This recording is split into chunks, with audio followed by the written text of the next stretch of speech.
दोस्तों, बुरा वक्त हर इंसान के जीवन में आता है। कुछ लोग टूटकर बिखर जाते हैं तो कुछ लोग बुरे वक्त से लड़कर फिर खड़े हो जाते हैं। और गिरकर उठने और फिर से बुलंदियों को छूने वालों की बात करें तो एक बड़ा नाम जो जहन में आता है वो है अमिताभ बच्चन का। जी हाँ दोस्तों, आज के इस वीडियो में हम अमिताभ बच्चन के जीवन पर बात करेंगे जो किसी के लिए भी इंस्पिरेशन हो सकते हैं। दोस्तों, अमिताभ बच्चन का जन्म 11 अक्टूबर 1942 को इलाहाबाद उत्तर प्रदेश में हुआ था। उनके पिता का नाम डॉक्टर हरिवंश राय बच्चन था जो कि हिंदी के एक प्रसिद्ध कवि थे। उनकी माता का नाम तेजी बच्चन था जो कराची से संबंध रखती थी। बचपन में उनका नाम इनकलाब रखा गया था, लेकिन बाद में उनका नाम अमिताभ कर दिया गया। अमिताभ का अर्थ ऐसा प्रकाश जो कभी नहीं बुझता।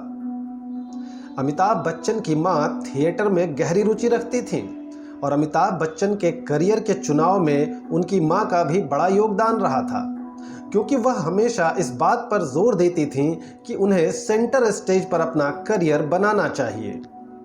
अमिताभ बच्चन की शुरुआत फिल्मों में वॉइस नरेटर के तौर पर फिल्म भुवन शोम से हुई थी, लेकिन एक अभिनेता के तौर पर उनके करियर की शुरुआत फिल्म सात हिंदुस्तानी से हुई। इसके बाद उन्होंने कई फिल्में की, लेकिन वे ज़्यादा सफल नहीं हो सके। फिल्म जंजीर उनके करियर का टर्निंग पॉइंट साबित हुआ। उसके बाद उन्होंने जैसे हिट फिल्मों की झड़ी लगा दी। इसके बाद वे हर वर्ग के दर्शकों में लोकप्रिय हो गए और अमिताभ बच्चन बन गए सुपरस्टार।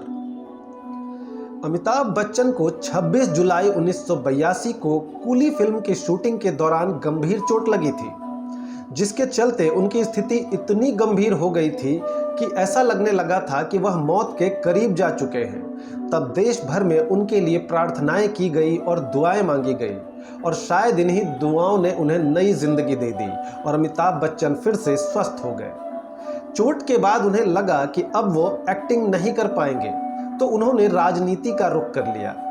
चुनाव में जीत हासिल कर सांसद भी बने, मगर ज्यादा समय तक राजनीति उन्हें रास नहीं आई और बच्चन फिर से फिल्मों में सक्रिय हो गए। अमिताभ का फिल्मी करियर बहुत सही चल रहा था। अमिताभ फिल्मों में अभिनय करने के साथ साथ अब फिल्म प्रोडक्शन में भी हाथ आजमा रहे थे। उन्होंने अपनी कंपनी शुरू की जिसका नाम था ABCL। इस कंपनी में अमिताभ बच्चन को बहुत बड़ा नुकसान हुआ और स्थिति यहां तक आ गई कि अमिताभ बुरी तरह से कर्जे में डूब गए। उनके पास पैसे नहीं थे। अब उन्हें फिल्में ऑफर होना बंद हो गई थी। अमिताभ दिवालिया घोषित हो चुके थे।